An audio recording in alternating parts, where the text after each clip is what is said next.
صلی اللہ تعالی علیہ وسلم آب تطہیر سے جس میں پودے جمے، اس ریاض نجابت پہ لاکھوں سلام۔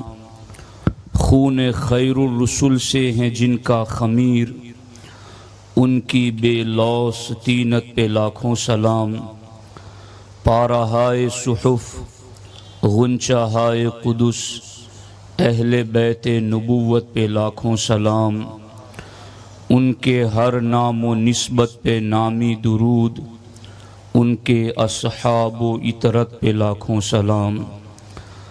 دوستان محترم، میرے اور آپ کے لیے یکساں سعادت اور خوش نصیبی کی بات ہے کہ اللہ جل مجدہ الکریم نے ہمیں حصول علم کے اس سنی اجتماع میں شرکت کی توفیق بخشی۔ اللہ کریم ہم سبوں کی حاضری اپنی بارگاہ میں قبول فرمائے۔ دوستان محترم، شرف صحابیت کے عنوان پر میں چند باتیں آپ کے سامنے قرآن و سنت کے دلائل کی روشنی میں پیش کرنا چاہتا ہوں۔ میری گفتگو اور لب و لہجے میں چونکہ موضوع بھی بہت سنجیدہ ہے اور جس کی آج کے دور میں اشد ضرورت بھی ہے، تو اس عنوان پر اس لیے میں نے گفتگو کا خیال کیا۔ ہزاروں وسوسوں کی کاٹ اور ہزاروں جراثیم کو مار دینے والی یہ دوا انشاءاللہ آج کے سنی اجتماع سے آپ لے کر گھروں کو جائیں گے تو اس کی روحانیت اور اس کی برکتیں بھی محسوس کریں گے۔ دوستان محترم، حضرت شیخ سعدی رحمۃ اللہ تعالی علیہ ارشاد فرماتے ہیں، گلے خوشبوئے در حمام روزے، رسید از دست محبوب بدستم۔ شیخ سعدی کہتے ہیں کہ ایک دن میں حمام میں گیا۔ اس زمانے میں غسل خانوں میں آج کے دور کی طرح صابن اور شیمپو وغیرہ استعمال نہیں ہوتے تھے، بلکہ مٹی استعمال کی جاتی تھی۔ شیخ سعدی فرماتے ہیں، ایک دن میں حمام میں گیا، غسل خانے میں گیا، تو میں نے وہاں پر ایک خوشبودار مٹی کو دیکھا۔ شیخ سعدی فرماتے ہیں کہ میں نے اس مٹی سے سوال کیا کہ مشکی یا عبیری، کہ تو مشک ہے یا عنبر ہے، کہ از بوئے دل آویز تو مستم، کیونکہ تیری دل کو لبھا دینے والی خوشبو مجھے مست کر رہی ہے۔ آخر تو مٹی ہے مگر تجھے مٹی کیسے کہوں، تجھ میں مشک اور عنبر جیسی خوشبو آ رہی ہے۔ شیخ سعدی فرماتے ہیں، جیسے کہ میں نے اس مٹی سے یہ سوال کیا تو مٹی نے جواب دیا، بگفتہ من گلے ناچیز بودم ولیکن مدت باگل نششتم۔ فرماتی ہیں کہ میں تو ایک ناچیز مٹی تھی، لیکن ایک مدت تک میں پھولوں کی صحبت میں بیٹھی رہی، پھولوں کی سنگت میں بیٹھی رہی۔ جمال ہم نشی در من اثر کر، وگرنہ من ہما خاکم کے ہستم۔ شیخ سعدی کہتے ہیں، وہ مٹی مجھے یوں کہنے لگی کہ مجھ میں تو کوئی کمال نہیں تھا، مجھے تو مٹی سمجھ کر لوگ پاؤں سے روندتے چلے جاتے تھے، مجھ میں کوئی خوشبو نہیں تھی، لیکن چونکہ ایک مدت تک میں پھولوں کی صحبت میں بیٹھ گئی تو جمال ہم نشیں در من اثر کرد، تو ان پھولوں کی سنگت اور صحبت میں بیٹھنے کی وجہ سے پھولوں کا اثر مجھ میں یوں اتر آیا کہ جن پھولوں کی صحبت میں بیٹھی تھی، اب اس پھول کی خوشبو مجھ سے ظاہر ہو رہی ہے۔ شیخ سعدی کہتے ہیں اس مٹی نے مجھے یہ جواب دیا، مجھ میں تو کمال نہیں تھا لیکن میرے ہمنشی میں کمال تھا، مجھ میں تو کمال نہیں تھا مگر میرے ہم جلیس میں کمال تھا، مجھ میں تو کمال نہیں تھا مگر جس کی سنگت میں بیٹھی اس میں کمال تھا۔ جب میں اس کمال والے کی سنگت میں ایک مدت تک بیٹھی رہی تو میں مٹی تھی مگر خوشبودار ہو گئی، میں مٹی تھی مگر باکمال ہو گئی، میں مٹی تھی مگر مجھ میں میرے ہمنشی کا جمال اتر آیا۔ دوستان محترم، اسی طریقے سے آپ دیکھیں کہ جن سر میں لگانے والے تیل میں جو خوشبو ہوتی ہیں، حکما کہتے ہیں کہ تیلوں کو اگر تھوڑے وقت کے لیے پھولوں کی سنگت میں رکھ دیا جائے، پھر ان تیلوں کا تیل نکالا جائے تو ان تیلوں سے جو تیل نکلتا ہے اس میں بھی ان گلاب کے پھول کی خوشبو آ جاتی ہے۔ تو آپ دیکھیں کہ مٹی گلوں کی سنگت میں رہے تو گلوں کا اثر آ جاتا ہے، تیلوں کو گلوں کی صحبت میں رکھا جائے تو اس میں گلوں کا اثر آ جاتا ہے۔ الصحبت مؤثرۃ، صحبتیں مؤثر ہوتی ہیں، صحبتیں افیکٹو ہوتی ہیں۔ جب مٹی میں ہمنشی کا اثر آ گیا، جب تیلوں کے اندر ہمنشی کا اثر آ گیا تو پھر کیا خیال ہے امام الانبیاء کی صحبت کے حوالے سے، پھر کیا تصور ہے سید المرسلین صلی اللہ علیہ وسلم کی سنگت کے حوالے سے۔ جب ہمارے نبی علیہ السلام کی صحبت میں صاحب ایمان جلوگر ہو چکے تو اب ان کی شان بھی اتنی بلند ہو گئی کہ رب ذوالجلال قرآن مجید کے اندر کبھی یوں ارشاد فرماتا ہے اولئک هم المفلحون، یہی لوگ تو کامیاب ہیں۔ کبھی تو قرآن انہیں یوں کہتا ہے اولئک هم الفائزون، یہی لوگ تو کامیاب اور مراد کو پہنچنے والے ہیں۔ اولئک هم الصدیقون، یہی لوگ تو صداقت والے ہیں۔ اولئک هم الصادقون، یہی تو اہل صداقت کا گروہ ہے۔ اولئک لہم الدرجات الاولی، یہی تو لوگ ہیں جن کو بلند درجے عطا کیے گئے۔ لہم مغفرۃ ورزق کریم، یہی تو لوگ ہیں جن کے لیے بخشش ہے، رزق کریم ہے۔ اس طریقے سے قرآن مجید کہتا ہے وَكُلًّا وَعَدَ اللَّهُ الْحُسْنَى، کہ جو جو میرے محبوب کی صحبت میں آ گیا ہم نے سب سے دنیا ہی میں جنت کا وعدہ فرما لیا۔ رضی اللہ عنکم ورضوا عنہ، جو جو محبوب کی صحبت میں آ گئے سب سے اللہ راضی ہو گیا ہے۔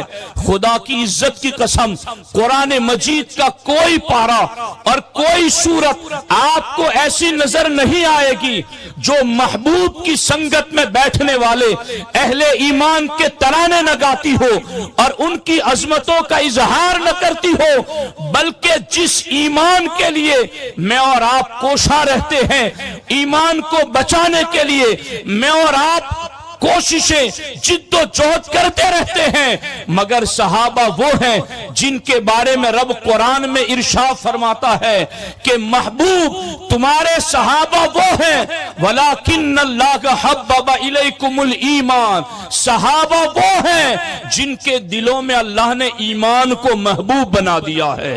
وَزَيَّنَهُ فِي قُلُوبِكُمْ، کہ صحابہ کرام کے دلوں کے اندر اللہ نے ایمان کو سجا دیا ہے۔ وَكَرَّهَ إِلَيْكُمُ الْكُفْرَ وَالْفُسُوقَ وَالْعِصْيَانَ، اور صحابہ کرام کے دلوں سے اللہ فرماتا ہم نے کفر کو دور کر دیا، فسق کو دور کر دیا، ہم نے گناہ کو دور کر دیا۔ رب ذوالجلال نے صحابہ کرام کے ایمان کے حوالے سے یہاں تک ارشاد فرمایا وَالَّذِينَ تَبَوَّؤُوا الدَّارَ وَالْإِيمَانَ، محبوب تیرے صحابہ وہ ہیں جنہوں نے ایمان ہی کو اپنا گھر بنا لیا ہے۔ ان کا ایمان اتنا کامل کہ انہیں معیار ایمان بنایا گیا، انہیں ایمان کی کسوٹی بنایا گیا، اور قیامت تک آنے والے لوگوں کو قرآن میں حکم دیا گیا آمینو کما آمن الناس، اے قیامت تک آنے والے لوگوں ایمان ویسے لاؤ جیسے محبوب کے صحابہ ایمان لائے۔ فَإِنْ آمَنُوا بِمِثْلِ مَا آمَنْتُمْ بِهِ فَقَدِ اهْتَدَوْا، اگر صحابہ کی طرح تم ایمان لائے فَقَدِ اهْتَدَوْا تو رب تمہیں ہدایت عطا فرمائے گا۔ دوستان محترم، مٹی گلوں کی صحبت میں بیٹھے تو یہ اثر آتا ہے، تلوں کو گلوں کی سنگت میں رکھا جائے تو تیل میں اثر آ جاتا ہے۔ جن پاک ہستیوں کو رب نے اپنے محبوب کی سنگت کے لیے چنا، پھر ان میں اتنا کمال آیا کہ اب قیامت تک آنے والوں کو جنت جانے کے لیے انہی کے نشان قدم کو لازم قرار دیا گیا۔ دوستان محترم، اب یہاں پر میں جو بات عرض کرنا چاہتا ہوں بالخصوص اس کو آپ توجہ کے ساتھ سماعت کریں۔ یہ ہیں امام اہل سنت امام احمد رضا محدث بریلوی علیہ الرحمہ، فتح رضویہ شریف کی 29ویں جلد ہے اور اس کے صفحہ نمبر 356 پر امام اہل سنت صحابہ کرام کے حوالے سے کیسی بات لکھتے ہیں، آپ کا ایمان تازہ ہوگا۔ امام اہل سنت فرماتے ہیں آفتاب نیم روز سے روشن تر، یعنی دوپہر کا سورج اگر چمک رہا ہو تو اس سے بھی زیادہ روشن بات اگر کوئی ہے تو وہ یہ ہے، اعلیٰ حضرت فرماتے وہ بات یہ ہے کہ محب یعنی سچا چاہنے والا جب قدرت پاتا ہے اپنے محبوب کو بری سنگت سے بچاتا ہے۔ یعنی اگر کوئی سچا محبت کرنے والا ہے اور اس کے پاس قدرت بھی ہو تو سچا محبت کرنے والا اگر قدرت ہے تو اپنے محبوب کو بری سنگت سے بچاتا ہے۔ آپ کا بیٹا آپ کا محبوب ہے، آپ کی بیٹی آپ کو محبوب ہے، اگر آپ کے پاس کنٹرول ہے تو آپ اپنے اس محبوب کو بری سنگت سے ضرور بچائیں گے۔ اب امام اہل سنت فرماتے ہیں کہ اللہ تبارک و تعالی کی قدرتوں کا معاملہ کیا ہے؟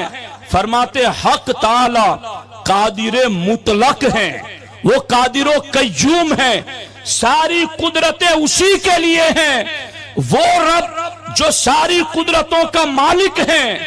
آگے اس کا محبوب کون ہے؟ اعلیٰ حضرت فرماتے ہیں اللہ قادر مطلق ہیں اور رسول اللہ صلی اللہ علیہ وسلم اس کے محبوب اور سید المحبوبین۔ غور کرنا، اللہ قادر مطلق اور اللہ کے رسول ہمارے آقا علیہ السلام اللہ کے محبوب اور سید المحبوبین۔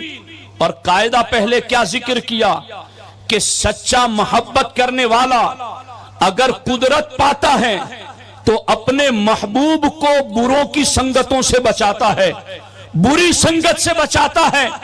اب اللہ سچا چاہنے والا اور قادر مطلق اور اس کے محبوب سید المحبوبین مصطفیٰ جان رحمت صلی اللہ علیہ وسلم، تو اب امام فرماتے ہیں کیا عقل سلیم گوارا کرتی ہے کہ ایسا قدیر اللہ ایسے عظیم ذی وجاہت جان محبوبی و کان عزت کے لیے خیار خلق کو جلیس و انیس و یار و مددگار مقرر نہ فرمائے؟ یعنی اگر اللہ قدرتوں کا مالک ہے اور یقیناً ہے، اگر تم نے مانا گیا کہ اللہ کامل قدرتوں والا ہے اور یہ بھی مانا کہ سید المحبوبین مصطفیٰ جان رحمت ہیں اور یہ قاعدہ بھی تم مان چکے ہو کہ سچا محبت کرنے والا اگر قدرت رکھتا ہو تو اپنے محبوب کو بری سنگتوں سے بچاتا ہے، جب اللہ قادر مطلق حضور سید المحبوبین، تو کیا پھر عقل یہ مانتی ہے کہ ایسا قدرتوں والا رب ایسے سید المحبوبین کے لیے یارو مددگار چنے تو وہ کیسے ہو، وہ کتنے پاکیزہ ہو؟ میرے آقا فرماتے گئے اللہ رب العزت نے سارے مخلوق پر نظر کرم فرمائی تو رب نے اپنے لیے مجھے چن لیا اور پھر رب نے میرے بعد نظر کرم کی تو میرے لیے میرے صحابہ کو چن لیا۔ سرکار فرماتے میرے صحابہ میرے رب کا چناؤ ہے، میرے صحابہ میرے رب کا انتخاب ہے۔ اب امام اہل سنت نے اس قاعدے کو لکھنے کے بعد بات ہی ختم کر دی۔ میرے امام فرماتے گئے اب اگر کوئی یاد رکھنا، دل کے کانوں سے سننا، سارے رفض کے جراثیم امام اہل سنت کے اس دیے ہوئے فارمولے سے ختم اور سب کے سب مر جائیں گے۔ اور پھر تمہیں بھی احساس ہوگا کہ اگر کسی ایک صحابی پر کوئی تان کرتا ہے، کسی ایک صحابی پر اگر کوئی برا بھلا کہتا ہے تو حقیقت میں یہ الزام کہاں جاتا ہے؟ اعلیٰ حضرت امام اہل سنت فرماتے گئے اب جو ان میں سے کسی پر تان کرتا ہے جناب باری کے کمال حکمت و تمام قدرت پر الزام لگاتا ہے، اللہ کی قدرت پر الزام لگاتا ہے کہ معاذ اللہ رب نے چنا لگی، یا معاذ اللہ رب کی قدرت کامل لگی، یا معاذ اللہ حضور علیہ السلام اللہ کے سب سے بڑے محبوب نہیں ہے۔ اللہ اکبر۔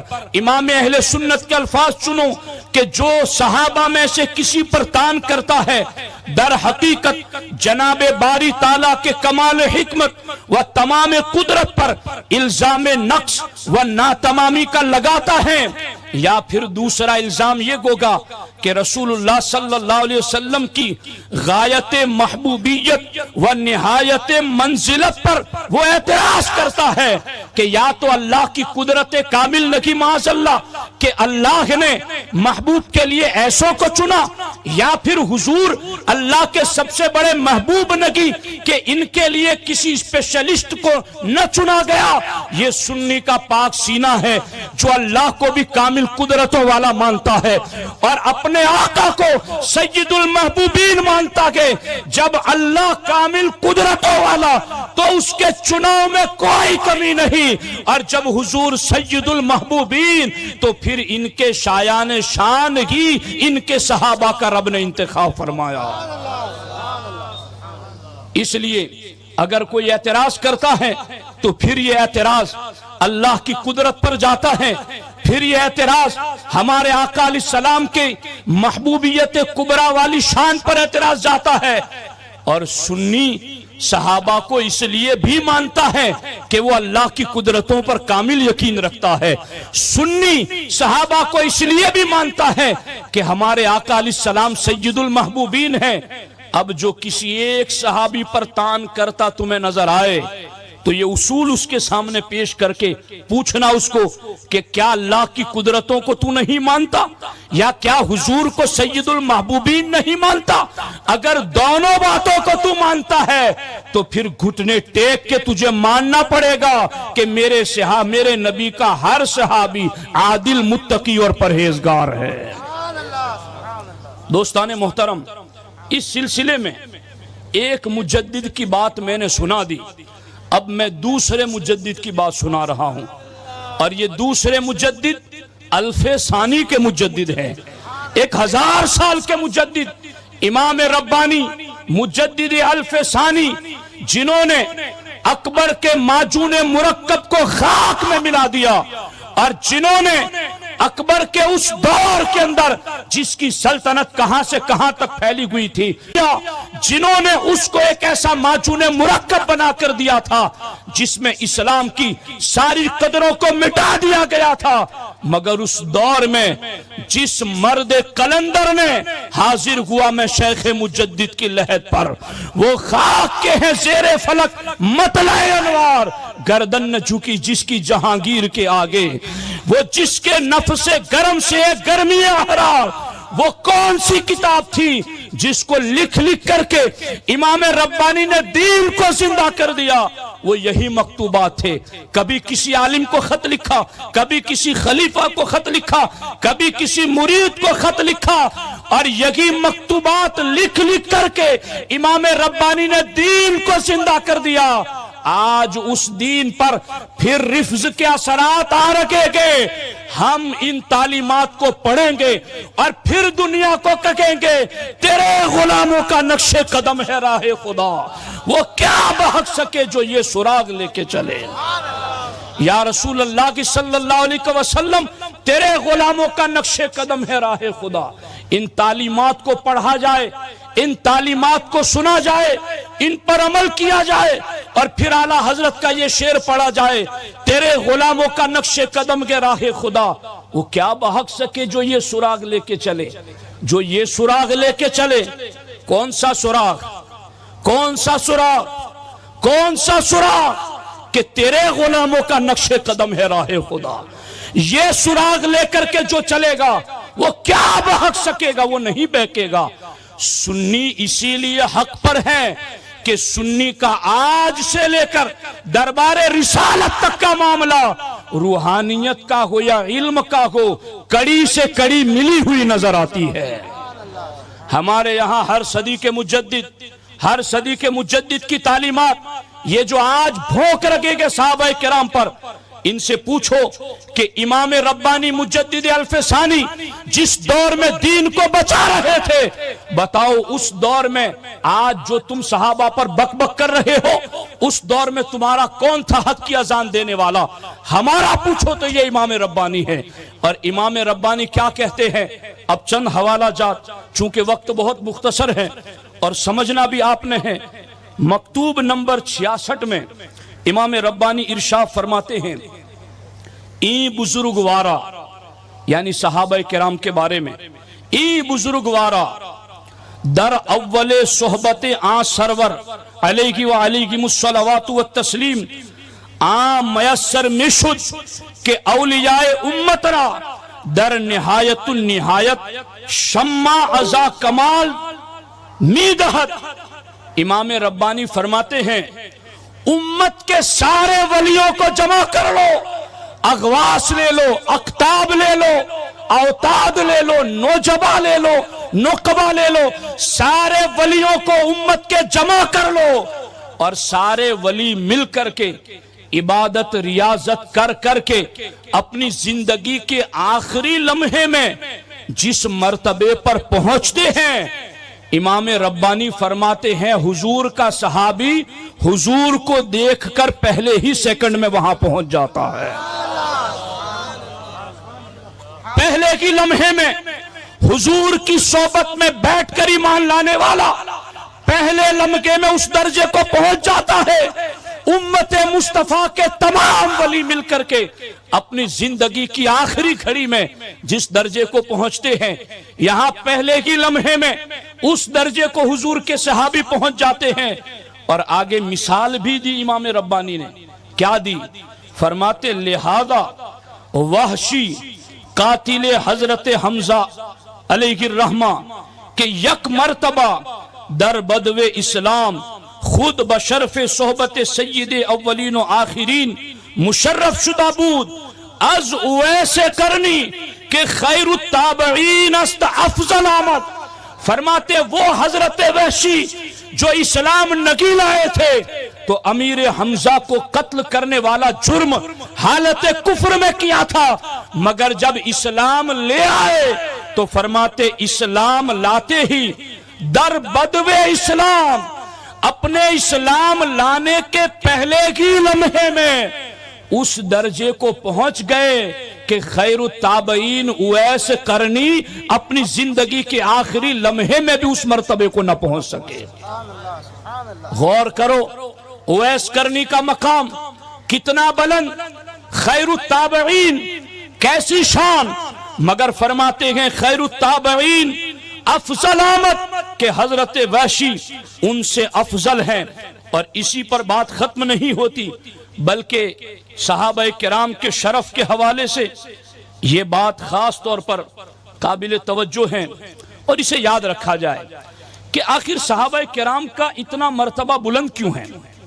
دیکھو یہاں پر یہ مکتوب نمبر 120 ہیں، مجدد الف ثانی، ایک مجدد کی بات میں نے آپ کو سنا دی، اور میں سمجھتا ہوں یہ عقائد کے حوالے سے مجددین کی روحانی غذا ہے۔ اس غذا کو لے کر اپنے گھروں کو پلٹو اور اپنے اعمال چونکہ قبول تب ہوں گے جب عقیدہ درست ہوگا، اور حضور کے کسی ایک صحابی کے حوالے سے بھی ذرہ برابر بدگمانی آ گئی تو پھر سمجھ جاؤ کہ اس کی عبادت رائے گا وہاں پر نہ نفل قبول نہ فرض قبول۔ اس لیے سنی دعوت اسلامی کا یہ سنی اجتماع عصر حاضر کے اٹھنے والے فتنوں کا جواب دے رہا ہے۔ امام ربانی لکھتے ہیں کہ صحابہ کرام کی اتنی شان بلند کیسے؟ اس لیے کہ ان کا ایمان شہودی ایمان ہے۔ کیسا؟ ایمان شہودی، یعنی آنکھوں دیکھا ایمان۔ لذت اٹھاؤ ان جملوں کی، آنکھوں دیکھا ایمان۔ ہم نے نہ اللہ کو دیکھا، نہ اللہ کے رسول علیہ السلام کو دیکھا، نہ ہم نے وحی اترتے دیکھی، نہ جبریل کو آتے دیکھا، نہ ہم نے معجزات کا ظہور اپنے سر کی آنکھوں سے دیکھا، مگر یہ صحابہ ہے، صحابہ جن کا معاملہ اتنا بلند ہے۔ میرے آقا علیہ السلام کے امت کے ولی امام ربانی لکھتے ہیں ان کا ایمان شہودی، آنکھوں دیکھا۔ کیا کیا چیزیں انہوں نے آنکھوں دیکھی؟ فرماتے برؤیت الرسول، انہوں نے اپنی آنکھوں سے جمال مصطفیٰ کو دیکھا، حضور کو دیکھا۔ دوسرا ان کا ایمان شہودی ہے وحضور الملک، رات دن حضور کی خدمت میں فرشتوں کو آتے جاتے انہوں نے دیکھا۔ تیسرا ان کا ایمان وشہود الوحی، محبوب کے جسم پر نور پر وحی اترتی، صحابہ اپنی نگاہوں سے یہ منظر دیکھا کرتے تھے۔ اور چوتھی چیز ومعاینۃ المعجزات، اور انہوں نے اپنی آنکھوں سے سورج پلٹتے بھی دیکھا، چاند کو شق ہوتے بھی دیکھا، درختوں کو حاضر ہوتے بھی دیکھا، جانوروں کو پلٹتے بھی دیکھا۔ امام ربانی فرماتے میرا تیرا ایمان غیر شہودی ہے، اور صحابہ کے ایمان کو کوئی کیسے پہنچے؟ ان کا ایمان تو شہودی ایمان ہے۔ اب دیکھو یہاں پر آگے جو بات ہے نا، اب میں امام ربانی کو بھی پڑھوں گا اور ساتھ میں پھر امام احمد رضا کو پڑھوں گا، اور اس صحابی کا نام دونوں نے لیا۔ یعنی ایسی جہاں بات ہوتی تو ہمارے مجددین گو میں باتیں کرتے ہی نہیں تھے، جہاں بات ہوتی کلیئر بات ہوتی، مجددین کس طریقے کی بات کر رہے ہیں۔ میں بھی آج صحابہ کی شان پڑھ کے چلا جاؤں اور اس صحابی کا نام نہ لوں جن پر آج تان کیا جا رہا ہے، تو میں سمجھوں گا کہ میں اپنے اخلاص میں جو مجھے صحابہ کے ساتھ ہے ناقص ہوں، چونکہ یہ بات ہے مجددین کی۔ فرماتے ہیں لا تعدل بالصحبت شیئا کائنا ما کان، یہ امام ربانی فرماتے ہیں نبوت کو چھوڑ کر حضور کی صحبت اور صحابیت کے برابر دنیا میں کوئی مرتبہ نہیں۔ نبوت کو چھوڑ کر صحابیت سے بڑا کوئی مرتبہ نہیں۔ کون کہہ رہا ہے؟ مجدد الفسانی کہہ رہے ہیں۔ اور آگے فرماتے ہیں اللہ اکبر اللہ اکبر اللہ اکبر، فرماتے ہیں فضلوا بالصحبت علی من عداهم سوى الانبیاء، حضور کی صحبت میں یہ آ گئے تو حضور کی صحبت نے نبیوں کو چھوڑ کر انہیں ہر مخلوق سے افضل بنا دیا۔ اب آگے لفظ بھی بولے، سننا غور سے۔ فرماتے وَإِن كَانَ أُوَيْسًا قَرَنِيًّا وَعُمَرًا مَرْوَانِيًّا مَا بُلُوغِهِمَا نِهَایَةَ الدَّرَجَاتِ وَوُصُولِهِمَا غَایَةَ الْکَمَالَاتِ سِوَى الصُّحْبَةِ، فرماتے ہیں اگرچہ اویس کرنی ہو اور اگرچہ عمر بن عبدالعزیز ہو، وقت ہوتا تو میں تمہیں بتاتا اویس کرنی کون ہے، وقت ہوتا تو میں تمہیں بتاتا عمر بن عبدالعزیز کون ہے، مگر امام ربانی فرماتے اگرچہ اویس کرنی ہو اور اگرچہ عمر بن عبدالعزیز ہو، مع بلوغہما نہایت الدرجات، کہ وہ نبوت کو چھوڑ کر درجات کی انتہا کو پہنچے ہوئے ہیں، وَوُصُولِهِمَا غَایَةَ الْکَمَالَاتِ، اور یہ دونوں کمالات کی انتہا کو پہنچے ہوئے ہیں، لیکن سوى صحبت، ہاں ان کے پاس صحابیت نہیں ہے، صحابیت چھوڑ کر کمالات کی انتہا پر پہنچے ہوئے گئے، صحابیت چھوڑ کر کے درجات کی انتہا کو پہنچے ہوئے گئے۔ فرماتے ہیں اب دیکھنا کہ ان دونوں کے درجات کی انتہا کو پہنچے ہونے کے باوجود کیا معاملہ ہے۔ سارا خطأ معاویہ خیرا بہما ببرکت الصحبہ، امام ربانی مجدد الفسانی فرماتے ہیں کہ حضرت امیر معاویہ کی خطأ اجتہادی یہ عمر بن عبدالعزیز اور اویس کرنی کے درست فیصلوں سے افضل ہے۔ سبحان اللہ، نعرہ تکبیر، نعرہ رسالت، نعرہ رسالت، عظمت صحابہ اس لیے افضل ہیں کہ کیونکہ سوى صحبتی اویس کرنی اور عمر بن عبدالعزیز نبوت کو چھوڑ کر مقامات، صحابیت کو چھوڑ کر مقامات کی انتہا کو پہنچے ہوئے ضرور ہیں، مگر حضرت معاویہ کی خطأ اجتہادی کو نہیں پہنچ سکتے، اس لیے کہ امیر معاویہ خطأ اجتہادی ضرور ہوئی، مگر حضور کی صحابیت کی وجہ سے ان کی خطأ اجتہادی اویس کرنی اور عمر بن عبدالعزیز کے درست فیصلوں سے افضل ہے۔ غور کرو اس چیز کو، اور اب لگے ہاتھوں میں معتقد ذکر کر دوں اور پھر میں آپ کو بنیاد کی طرف لے جاؤں گا۔ یہ ہے علامہ فضل رسول بدایونی کی کتاب اور اس پر حاشیہ امام اہل سنت امام احمد رضا کا۔ فرماتے ہیں فمن احبہم فبحب احبہم، ہمارے نبی فرماتے ہیں کہ جس نے میرے صحابہ سے محبت کی اس نے حقیقت میں مجھ سے محبت کی۔ صحابہ سے محبت حضور سے محبت ہے۔ اب یہ بات تو حدیث علامہ فضل رسول بدایون المعتقد میں لکھی، مگر المستند المعتمد المستند میں امام اہل سنت نے فرمایا میں علماء کی خصوصی توجہ چاہتا ہوں، جو نام لیا نا امام ربانی مجدد الفسانی نے وہی نام امام احمد رضا نے لیا،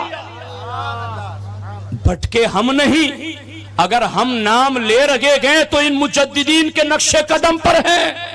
دنیا نے اپنے آپ کو بدلا گھڑی گھڑی، ایک ہم اہل عشق ہے جہاں تھے وہی رہے۔ ہم یہ تعلیمات پڑھنے کے بعد دنیا کو کہتے ہیں تیرے غلاموں کا نقش قدم ہے راہ خدا، وہ کیا بحق سکے جو یہ سراغ لے کے چلے۔ اعلیٰ حضرت کیا فرماتے ہیں اس حدیث کی شرح میں؟ فرماتے وفی ھذا، جس نے اس حدیث کو یاد کر لیا کہ صحابہ سے محبت حضور سے محبت ہے، فی ھذا ما یقطع دابر الرافضۃ اللئام، فرماتے جو اس حدیث کو پکڑ لے گا رافضی کمینوں کی جڑ کاٹ دے گا، رافضی کمینوں کی جڑ کٹ جائے گی جس نے اس حدیث کو یاد رکھا۔ اور یہاں یہ بات خاص طور پر ابو بکر و عمر کا معاملہ تو ہے اپنی جگہ پر بہت بلند ہے، مگر اعلیٰ حضرت فرماتے کوئی یہ نہ سمجھے کہ ابو بکر و عمر پر تان کرنے ہی سے کوئی رافضی بنتا ہے۔ اعلیٰ حضرت فرماتے لا اقول الذین رفضوا ابا بکر و عمر خاصتا بل کل من سب احدا من الصحابۃ کمعاویۃ وعمر بن العاص والمغیرۃ بن شعبہ رضی اللہ تعالیٰ عنہ مجمعین۔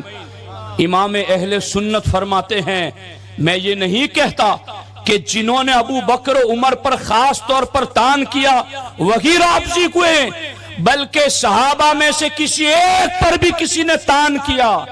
کن پر؟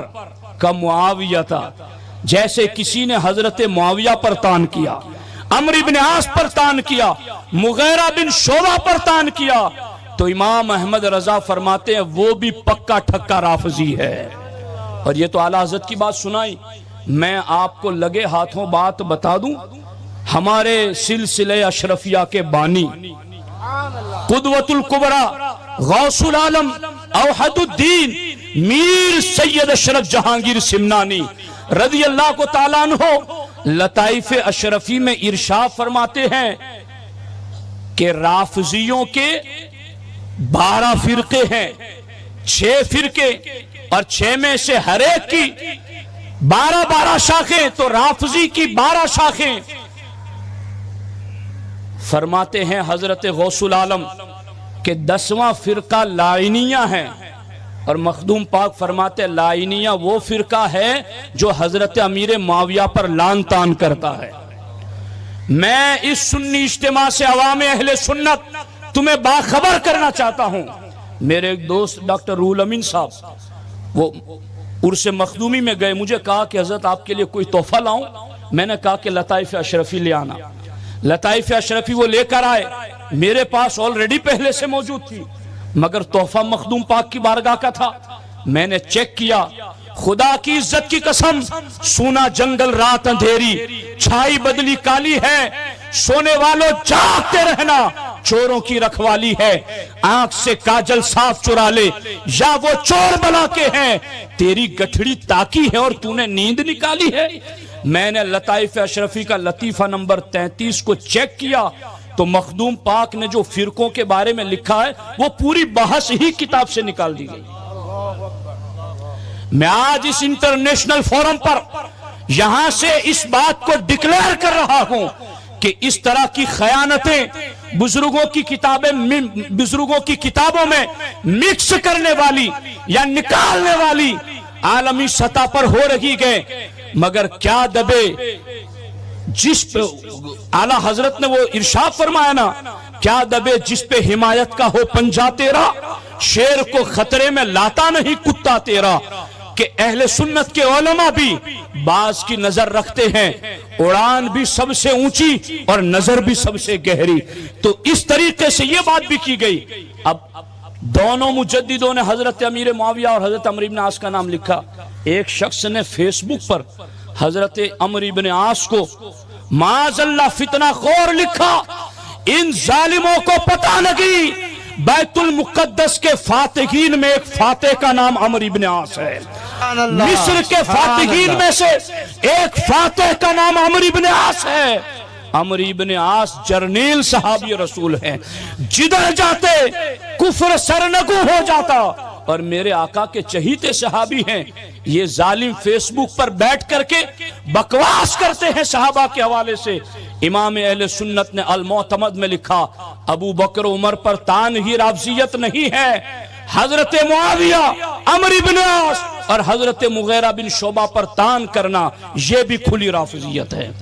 اب صحابہ کرام کی ذاتوں پر اتنا پہرا کیوں دیا گیا؟ بس آخری بات، اور یہ ساری باتوں کا خلاصہ ہے۔ میں تو ان مجددین کا کارکن اور مبلغ ہوں، ان کی بات پہنچا رہا ہوں، مگر ان مجددین نے صحابہ کے بارے میں اتنی تاکید کیوں کی؟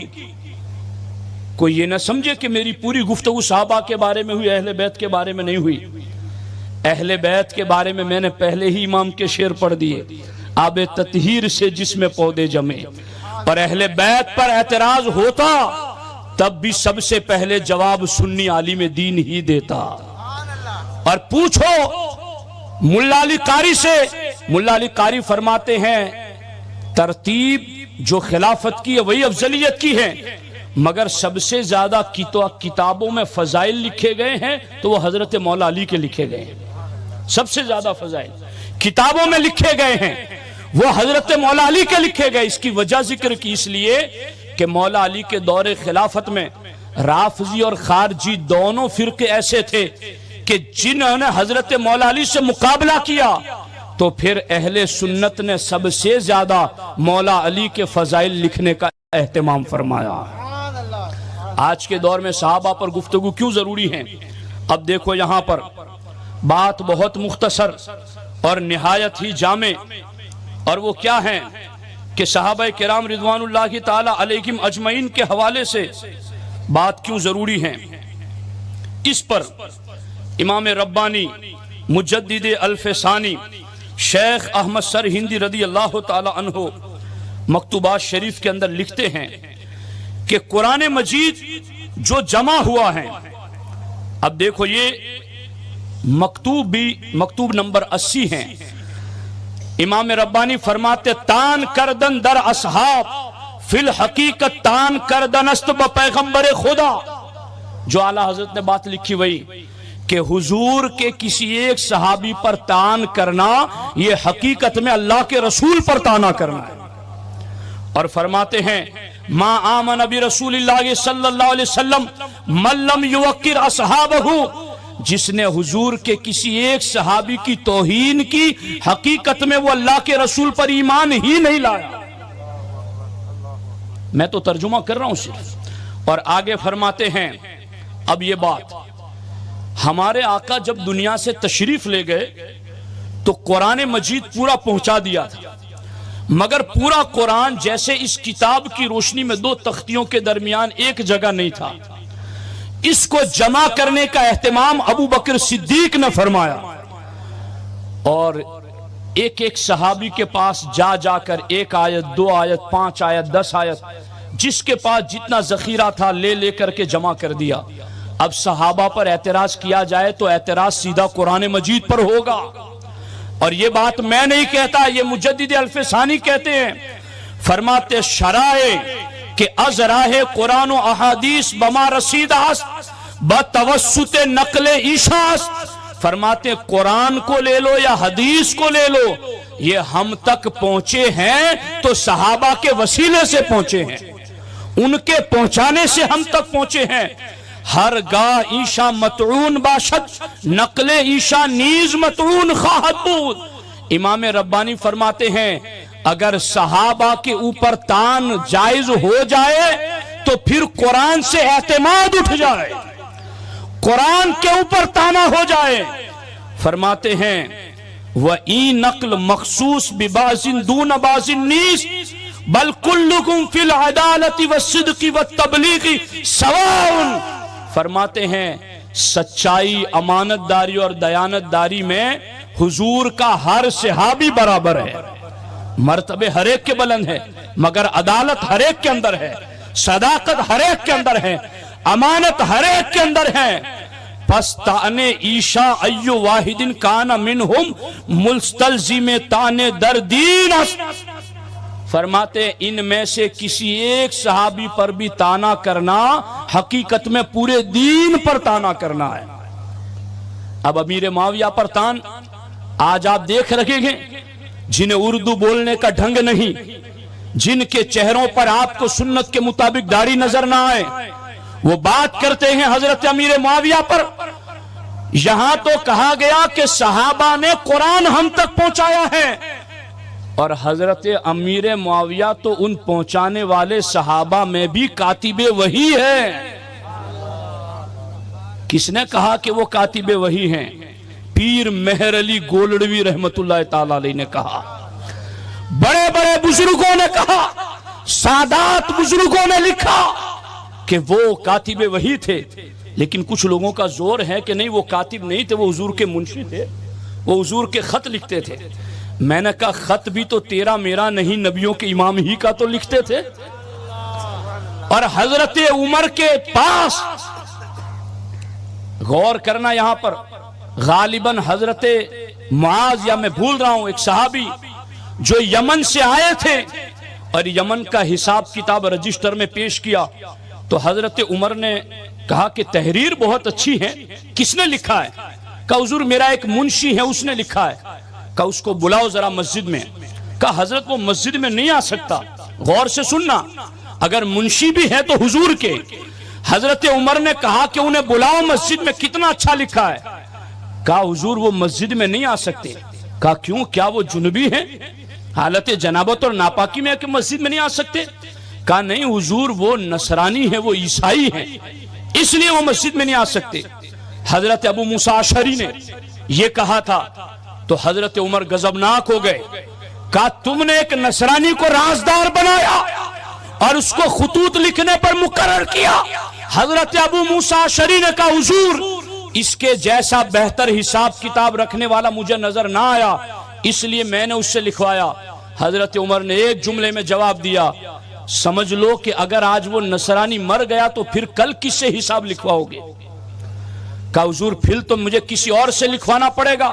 کہا کل جس سے لکھواؤ آج اسی مسلمان سے لکھواؤ. جب عمر کسی نصرانی کو منشی رکھنا گوارا نہیں کرتے تو عمر کے نبی کسی کو کاتب وحی کیسے بنا لیتے؟ اگر اس کے ایمان پر کوئی ڈاؤٹ ہوتا، اس کے عقیدے پر کوئی ڈاؤٹ ہوتا، انہیں کیسے منشی بنا لیتے؟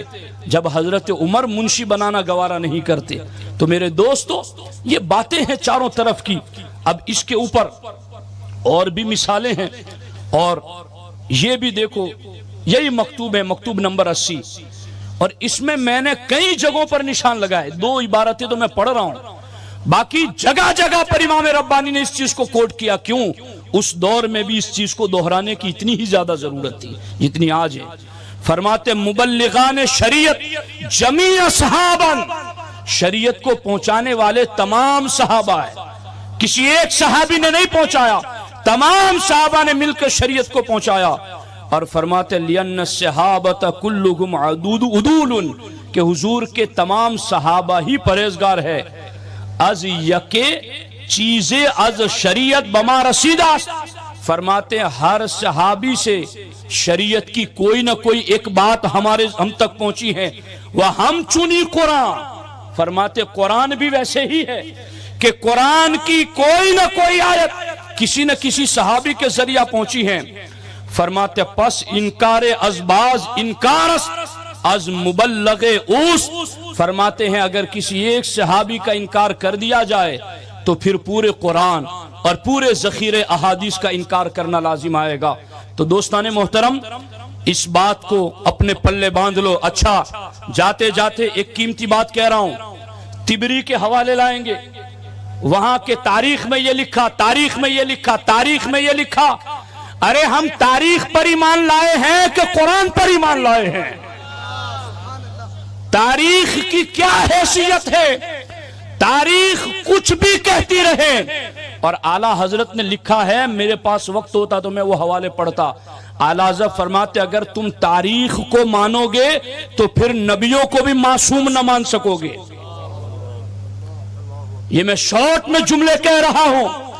اگر تاریخ کو مانو گے تو انبیاء پر بھی تاریخ میں زد پڑنے والے اقوال موجود ہیں۔ ہم تاریخ کو نہیں مانتے ایسے مقامات پر، تاریخ کو چھوڑ کر ہم کسے مانتے ہیں؟ وَكُلًّا وَعَدَ اللَّهُ الْحُسْنَى کو مانتے ہیں، رضی اللہ عنکم ورضوا عنہ کو مانتے ہیں۔ اور میں تو سب سنابل شریف میں لکھی ہوئی میر عبدالواحد بلگرامی کی وہ حدیث پڑھتا ہوں، میرے آقا نے فرمایا کہ جب میری حدیث کہہ کر کے بھی کوئی بات لے کر آئے تو اسے قبول نہ کر لینا۔ اذا رویتم بالحدیث فعلیکم بالقرآن ان کان موافقا فاقبلوہ والا فردوہ۔ میرے آقا نے خود فرمایا میری حدیث کہہ کر کے بھی کوئی بات لے کر آئے تو اس کو قرآن پر پرکھنا، قرآن کے سامنے رکھنا، قرآن تائید کرے تو قبول کرنا ورنہ چھوڑ دینا۔ جب حضور اپنی حدیث کو قرآن پر پرکھنے کا کہہ کر گئے ہیں تو تاریخ کی کیا حیثیت ہے؟ تاریخ کو کیوں نہ پرکھا جائے؟ اس لیے میرے سنی جنتی بھائیوں، سنی اجتماع میں آنے والے تمام مرد حضرات اور سننے والوں، صحابہ کرام کی عظمتوں پر پہرا دینا در حقیقت قرآن پر پہرا دینا ہے، در حقیقت شریعت پر پہرا دینا ہے، اور یہی دونوں مجددین کی تعلیمات ہیں۔ میں نے پڑھ کر کے آپ تک پہنچا دیا ہے۔ نماز مغرب کا وقت بالکل قریب ہے، اس لیے میں اپنی گفتگو کو یہیں پر ختم کرتا ہوں اور دعا کرتا ہوں کہ اللہ جل مجدہ الکریم ہم سبوں کو عقائد اہل سنت پر استقامت نصیب فرمائے، اور اللہ جل مجدہ الکریم اپنے حبیب علیہ السلام کے صدقہ و طفیل ہمیں صحابہ اور اہل بیت میں سے ہر ایک فرد کا کامل احترام کرنے کی توفیق عطا فرمائے۔ وما علینا الا البلاغ المبین۔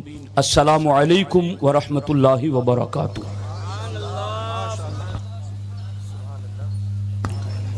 سبحان اللہ، ماشاء